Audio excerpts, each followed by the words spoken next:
भावनात्मक संकट, emotional pain और क्राइसिस, इसको थोड़े सिंपल शब्दों में हम समझते हैं, सिंप्लीफाई करते हैं कि जब भी एक पीपल प्लीजर किसी के लिए कुछ करता है तो वो अति में कर रहा होता है। और जब वो अति में कर रहा होता है का मतलब क्या हुआ, 24/7 अवेलेबल फॉर ऑल। अब ऐसा करके उसने अपने पूरे परिवार, अपने पूरे नेटवर्क, दोस्तों से, सबसे जिनसे भी वो मिलता है, सबकी एक इमोशनल डिपेंडेंसी अपने ऊपर बना दी कि भाई कोई भी प्रॉब्लम हो, call me, I am available. एकदम free style of service, available for all time. अब जब ये चल रहा था तो लोगों के मन में कहीं ना कहीं वही घूमता रहेगा वो पर्सन कि अच्छा भाई ये काम है तो हम उसको बुला लेते हैं, उसे कॉल कर लेते हैं, वो आ गया, अवेलेबल हो गया, काम हो गया। अब ये पर्सन क्योंकि एक एक्स्ट्रा एफर्ट कर रहा था, फिजिकल, इमोशनल और साइकोलॉजिकल, अब क्योंकि इसने अपना सारा टाइम दूसरों को दे दिया, टाइम तो 24/7 ही था उसके पास, जो उसने औरों की सर्विस में लगा दिया। उसके पीछे फिर से हम याद दिला रहे हैं कि डर वही था, फियर ऑफ रिजेक्शन, और वो हो सकता है बचपन के किसी ट्रॉमा की वजह से हो। इसके लिए अलग से एक एनालिसिस या असेसमेंट हम साइकोलॉजिकल जो करते हैं वो तब करते हैं जब कोई पर्सन इससे परेशान हो और हमारे पास आए। लेकिन इसमें हम आपको ये जरूर बता रहे हैं कि ये इस तरह से एक प्रोसेस होती है और इसके अंदर इंसान कहाँ से कहाँ तक कैसे सोचता है, कैसे इसमें एंटर करता है और किस तरह से ये बिहेवियर आगे बढ़ता है। जब वो डिपेंडेंसी बनी इमोशनल, तो वो पर्सन धीरे धीरे ये लोड लेते लेते ओवरबर्डन हो गया, थक गया। अब जब वो थका तो उसने सोचा कि भाई कब तक मैं लोगों को ऐसे ही खुश करता रहूंगा, क्योंकि बीच बीच में ऐसा भी होता है कि जब उसको जरूरत पड़ती है तो लोग उससे कुछ शब्द कहते हैं, अरे आपको क्या जरूरत है, आप तो प्रॉब्लम सॉल्वर हो, आप सबकी प्रॉब्लम सॉल्व करते हो, हम आपके लिए क्या कर सकते हैं। वो अपनी जगह शायद गलत नहीं थे, क्योंकि उन्होंने तो यही देखा है कि जब हमारी प्रॉब्लम थी तो इस पर्सन ने सॉल्व की। अब हमारे पास शायद वो प्रॉब्लम सॉल्विंग एबिलिटी, वो स्ट्रेटजी है ही नहीं कि हम उनकी हेल्प कर पाए। अब उसको इमोशनल पेन होना शुरू हो जाएगा कि अच्छा तो मैंने इनके लिए जो किया वो सब का कोई रिगार्ड नहीं, कोई फायदा नहीं फिर करने का। तो वो धीरे धीरे स्टेप बैक लेना शुरू कर देता है, पीछे हटना शुरू हो गया। अब जब वो पीछे हटना शुरू हुआ तो शुरू शुरू में लोगों ने उसे फिर भी एक्सेप्ट कर लिया, एब्जॉर्ब कर लिया कि चलो कभी कभी जो 24/7 था, अगर वो कभी नहीं भी अवेलेबल है तो इट्स ओके कह के छोड़ दिया। पर ऐसे में क्या होता है, इंसान 100% या तो इन या आउट। अब उसने जो एक बार छोड़ा, अब उसने वो परमानेंटली छोड़ दिया। यहाँ पे वो इस तरह से आप समझे कि एक सर्विस प्रोवाइडर था, जैसे हमारे इंटरनेट सर्विस प्रोवाइडर हैं, एयरटेल, वोडा, जितनी भी हमारी कंपनीज हैं, तो वहां से जो हमें सर्विस मिलती है, कभी भी वो सर्विसेज डिस्टर्ब होती है, हम चीखना चिल्लाना शुरू कर देते हैं, हम उन्हें डांटना शुरू कर देते हैं, भाई ये क्या कर रहे हैं, क्या है ये सब। तो ऐसे ही उस पर्सन के साथ भी होता है।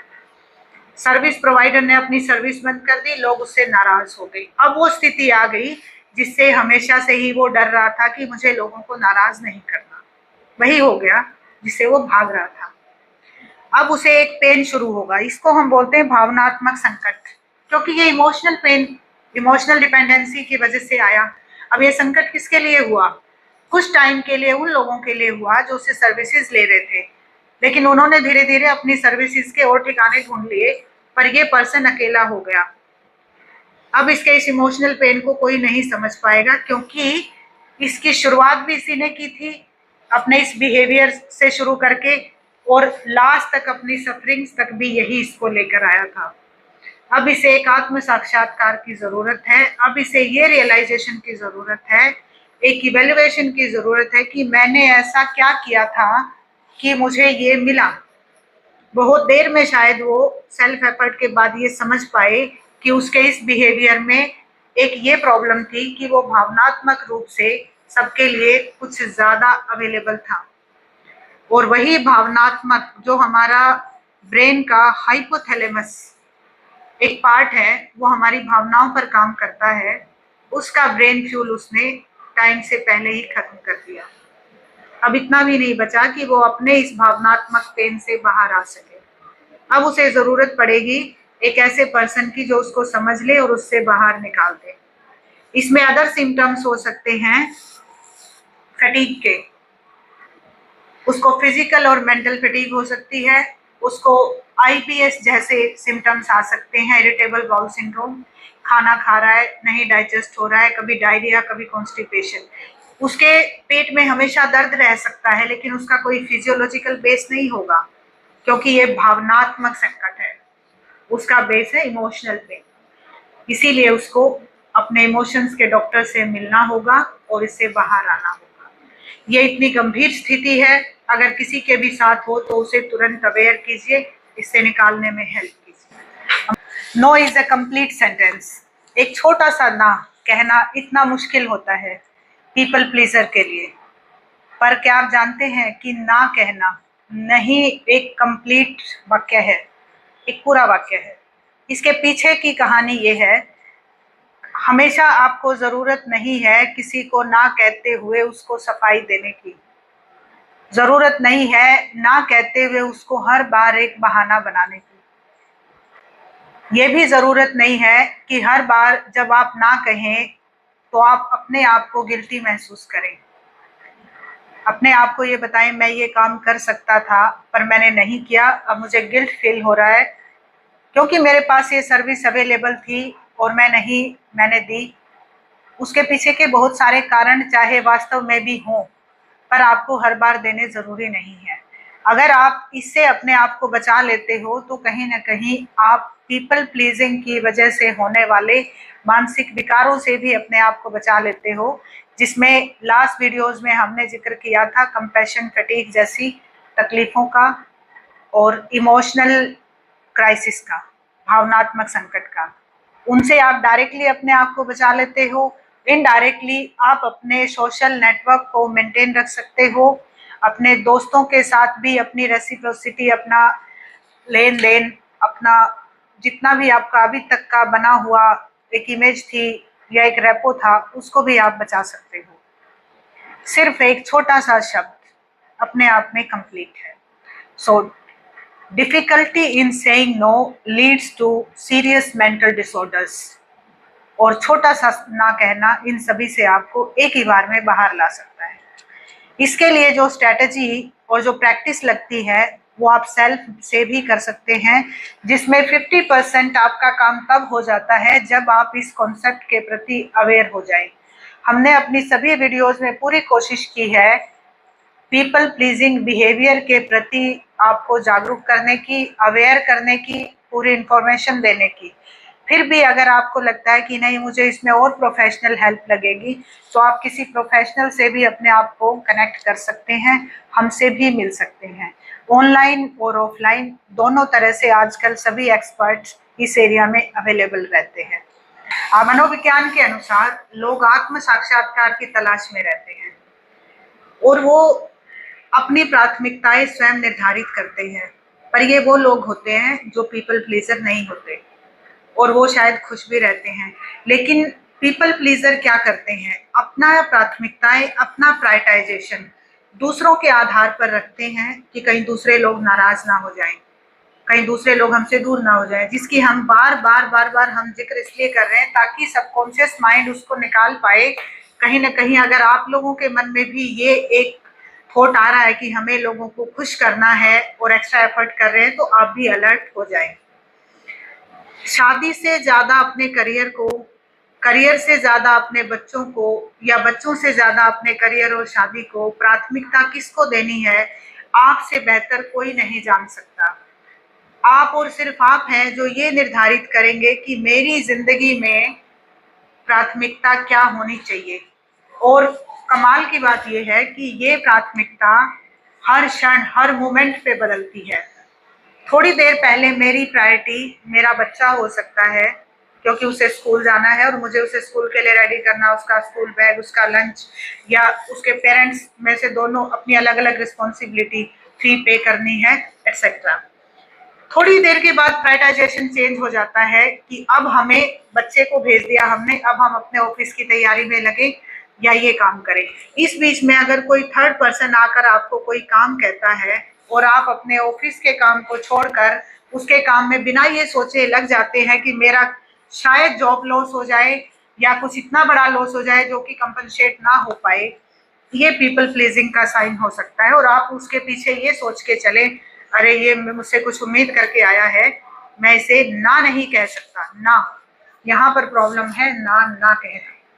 और यही प्रॉब्लम करेगा आपकी प्रायोरिटीज को, आपकी प्राथमिकताओं को आपको एक्सेप्ट करवाने में या सेलेक्ट करवाने में कि हाँ मुझे किसको ज्यादा महत्व देना है।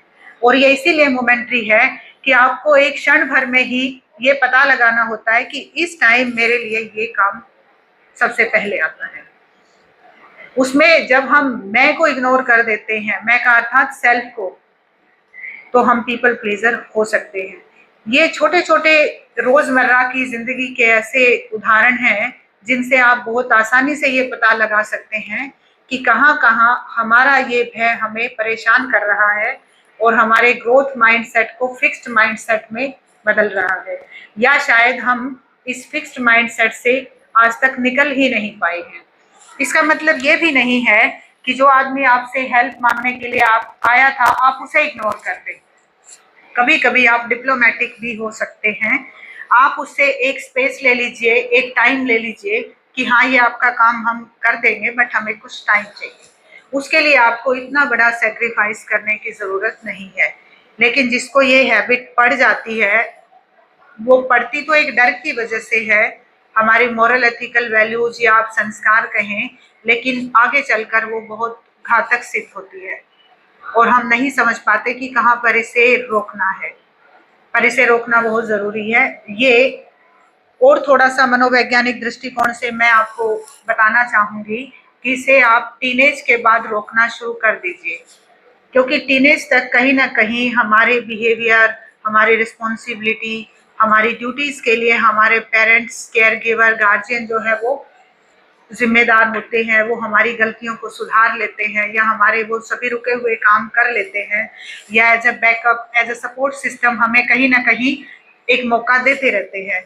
पर जब आप एडल्टहुड में आते हैं और आपकी अपनी लाइफ शुरू होती है, तब आपके लिए ये बहुत खतरनाक हो सकता है, क्योंकि वहां पर ये आपके लिए एक हाई रिस्क हो सकता है। इसलिए इसको टाइमली पहचान लें, उस पर काम कर लें। ये ग्रेजुअल होने वाली प्रोसेस है, ऐसा नहीं है आपने इसको आज ही पहचान लिया और आज ही आप इसको रोक पाएंगे। क्योंकि जब पैसा आपको विरासत में मिला है, आपने कमाया है या आपकी लॉटरी लगी है, जैसे भी हो, उस पैसे को आपको कैसे खर्च करना है।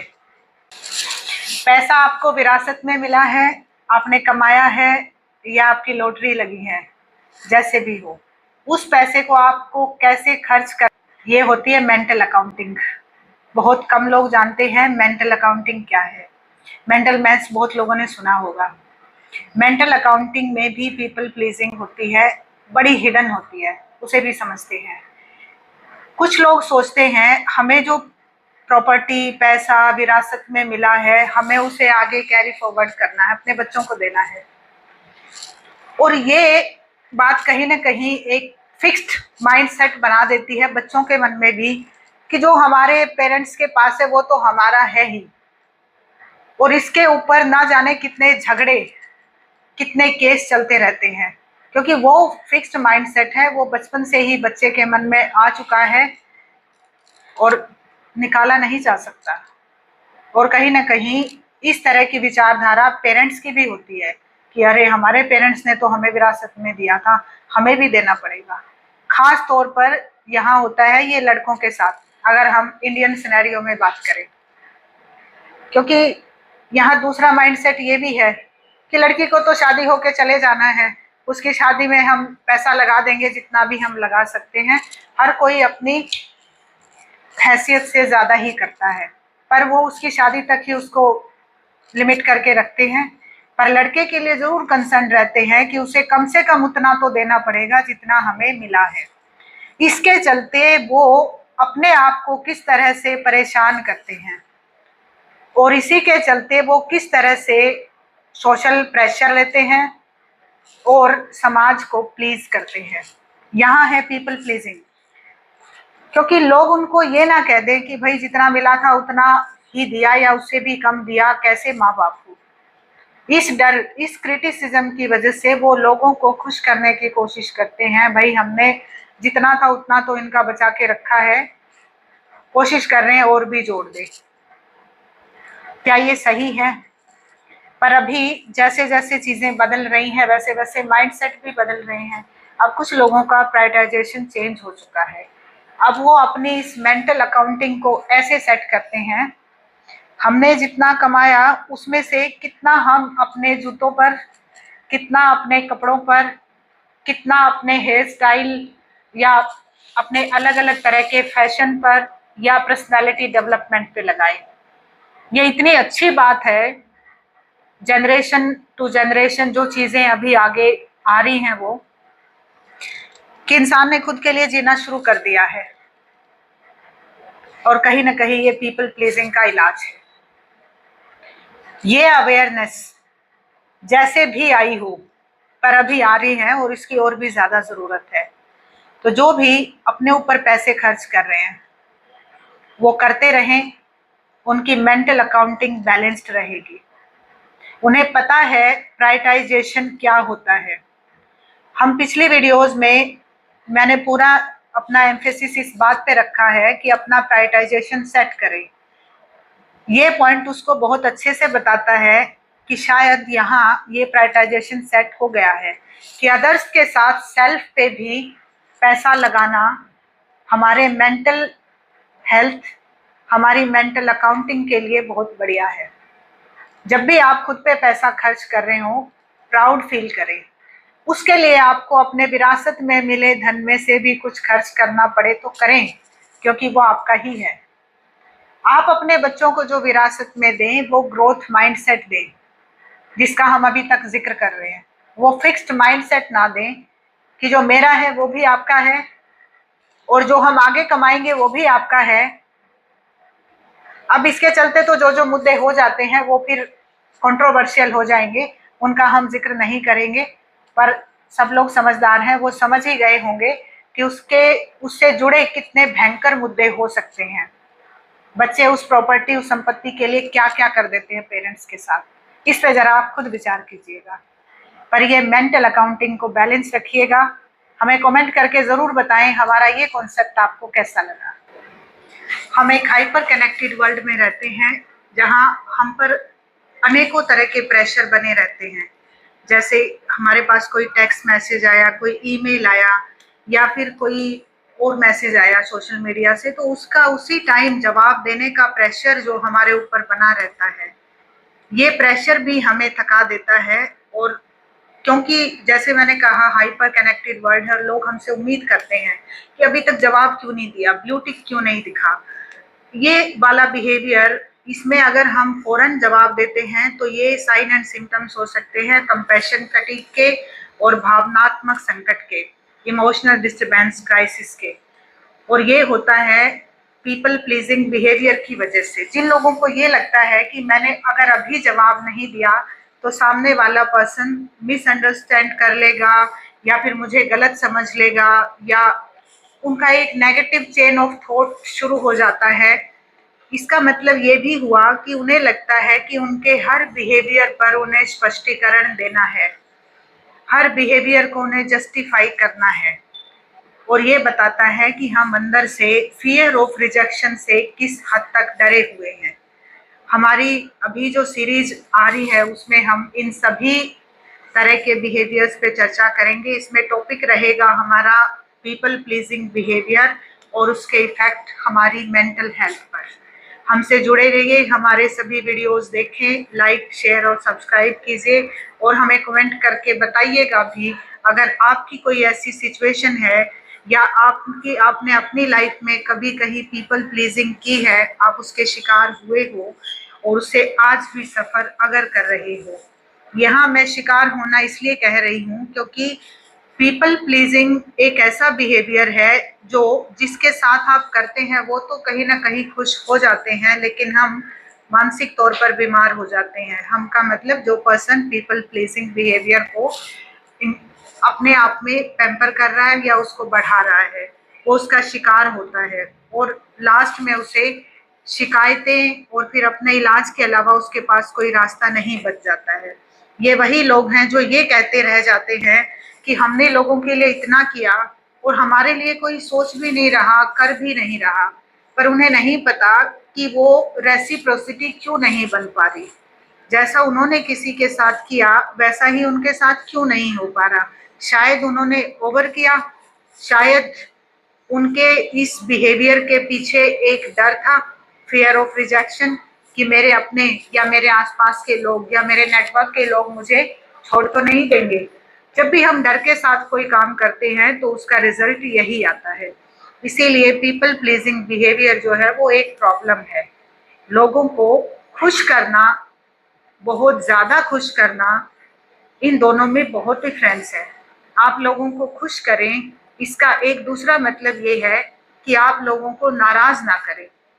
एक्चुअल में तो यही खुश करना या खुश रखना है, लेकिन लोग इसका उल्टा मतलब लेते हैं कि नहीं, हम उनकी खुशी के लिए ये कर रहे हैं। पेरेंट्स बच्चों की खुशी के लिए कर रहे होते हैं, बच्चे पेरेंट्स की खुशी के लिए कर रहे होते हैं और पीपल प्लीजर बन जाते हैं। हस्बैंड वाइफ के लिए, वाइफ हस्बैंड के लिए, और समाज में कितने ही ऐसे रिश्ते हैं जो एक दूसरे के लिए ओवर एफर्ट्स करते रहते हैं। इस ओवर एफर्ट में अगर ये लोगों को खुश करने का ओवर एफर्ट है तो ये पीपल प्लीजिंग है और ये बहुत ज़्यादा हार्मफुल बिहेवियर है। इसमें जो गिवर एटीट्यूड होता है वो एक्चुअल में गिविंग की बजाय सफरिंग्स में बदल जाता है। अगर आप भी ऐसा कर रहे हैं तो इसे ज़रूर आइडेंटिफाई कीजिए और इस पर काम कीजिए, और ये पर्सनालिटी डेवलपमेंट का पार्ट होगा। सिंगलिज्म ये नहीं बताता कि हम सिंगल का मतलब शादीशुदा नहीं है, या सिंगल का मतलब हम अकेले रह रहे हैं, या सिंगल का मतलब हम डाइवोर्सी हैं। सिंगल ये भी बताता है कि कभी कभी हमें खुद के साथ समय बिताना चाहिए और वो स्वार्थ नहीं है। हमारी सीरीज चल रही है पीपल प्लीजिंग बिहेवियर, इसके अंतर्गत एक और टॉपिक है सिंगलिज्म, कि आप अपने रिश्ते को कैसे देखते हैं, औरों के साथ आप अपने रिश्ते को कैसे देखते हैं, और खुद के साथ आप अपने रिश्ते को कैसे देखते हैं। बहुत ही कम लोग ऐसे होते हैं जो ये जानते हैं कि खुद के साथ खुद का भी एक रिश्ता होता है। इसको हिंदी की कुछ लाइनें बहुत अच्छे से बताती हैं, जैसे जंगल जंगल ढूंढ रहा है मृग अपनी कस्तूरी, कितना मुश्किल है तय करना खुद से खुद की दूरी, बाहर शून्य अंदर शून्य, शून्य चारों ओर है, मैं नहीं हूँ मुझ में फिर भी मैं में मैं का ही शोर है। हर इंसान मैं अर्थात घमंड में रहता है और उस घमंड में वो हमेशा दूसरों को ब्लेम करता है, और ये वही लोग सबसे ज्यादा होते हैं जो दूसरों को ब्लेम करते हैं, जो कहीं ना कहीं दूसरों को बहुत ज्यादा खुश रखने की कोशिश भी करते हैं, प्लीज करने की। नहीं तो जरा सोचिए कि क्यों किसी को इतना ज्यादा खुश करना है, क्यों किसी की खुशी आपके लिए इतना मायने रखती है कि आप एक्स्ट्रा एफर्ट करें और खुद दुखी हो जाएं। इसमें अगर हम एक जनरेशन की बात करें तो मिलेनियल जो है वो जनरेशन की ये सबसे ज्यादा प्रॉब्लम है, क्योंकि कहीं ना कहीं हमें ये सिखाया गया है बचपन से कि किसी को नाराज नहीं करना है, पर ये करेक्ट नहीं किया गया कि खुद को परेशान करके किसी को खुश नहीं करना है। ये एक डिफरेंशिएशन है जिसको थ्रू आउट लाइफ करते करते बच्चे जो है, क्योंकि कभी बचपन में ही सिखाया गया था, इसको करते करते वो बिहेवियर इतना फर्म हो गया कि आज वो समझ ही नहीं पा रहे कि वो किस चीज से सफर कर रहे हैं। वो मॉरल एथिकल वैल्यूज जो उनको बचपन में दी गई वो आज उनके अंदर इतने बड़े कॉन्सेप्ट और बिहेवियर पैटर्न बन गए कि वो खुद नहीं उनको ब्रेक और मॉडिफाई कर पा रहे हैं।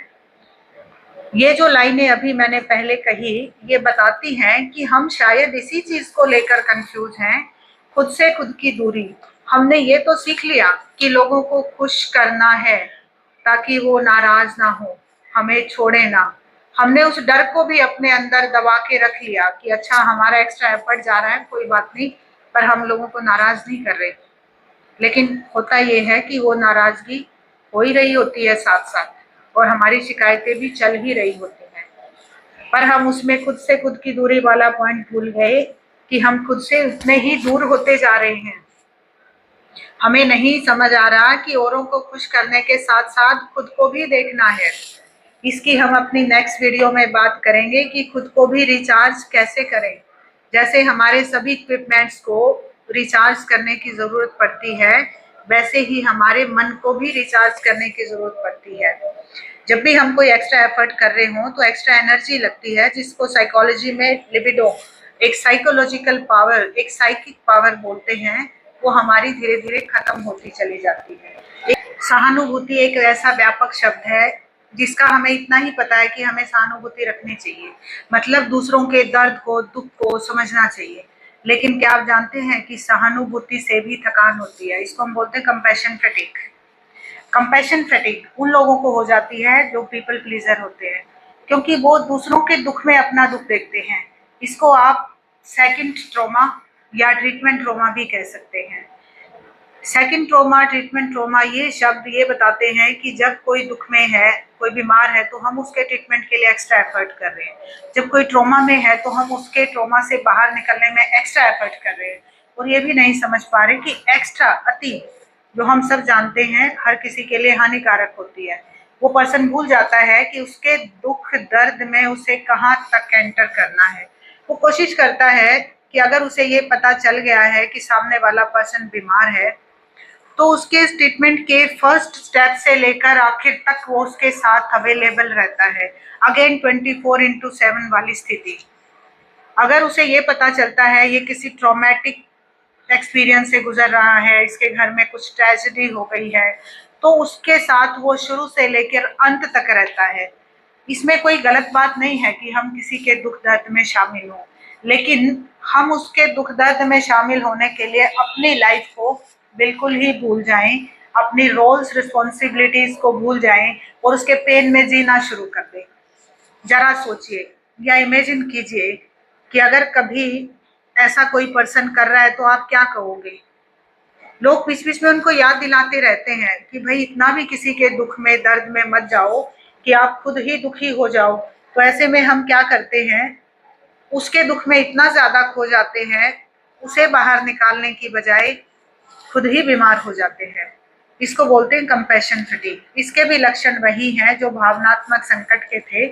शारीरिक दर्द, मानसिक दर्द, हमेशा शरीर और मन के साथ साथ कुछ ऐसे भी विकार हो सकते हैं जैसे माइग्रेन, माइग्रेन के साथ साथ lack of concentration, neurological disorders, क्योंकि हमेशा आपके न्यूरोट्रांसमीटर, हमेशा आपकी वेन्स एक पेन में रहती हैं, हमेशा उनमें एक स्ट्रेस बना रहता है, एक टेंशन, जिसको हमने लास्ट वीडियो में बताया था कि PMR एक ऐसी टेक्निक है जिसमें हम टेंसिंग और रिलीजिंग टेक्निक के बेसिस पर अपने इस तरह के स्ट्रेसेस को निकाल सकते हैं। वो वाले स्ट्रेस हमारी बॉडी में आ जाते हैं और वो कई बार ऐसे होते हैं जो परमानेंट रह जाते हैं। फिजियोलॉजिकली अदर डॉक्टर्स भी नहीं समझ पाते कि इन पेन का बेस क्या है, पर बहुत आसान है ये समझना कि कहीं ना कहीं अगर हमारा पीपल प्लीजिंग बिहेवियर है और हम नहीं उसको समझ पा रहे कि हम ऑल टाइम अवेलेबल थे और लोगों के दुख दर्द में, और शायद इतना ओवरली इन्वॉल्व हो गए कि वो पेन हमारी बॉडी ने एब्जॉर्ब कर लिया और आज हम उसी से गुजर रहे हैं। इसको मैंने थोड़े सिंपल वर्ड्स में बताया है, टेक्निकल वर्ड्स इसके और भी ज़्यादा हो सकते हैं, पर हमारी कोशिश यही है कि जितना सिंपल हम आपको समझा सके या आप तक कन्वे कर सके उतना हम करें। आप इसे समझिए, अगर कोई इससे परेशान है उसे बाहर लाने में उसकी मदद कीजिए। हमसे जुड़े रहिए। हमारे इस वीडियो को देखने के लिए भी धन्यवाद।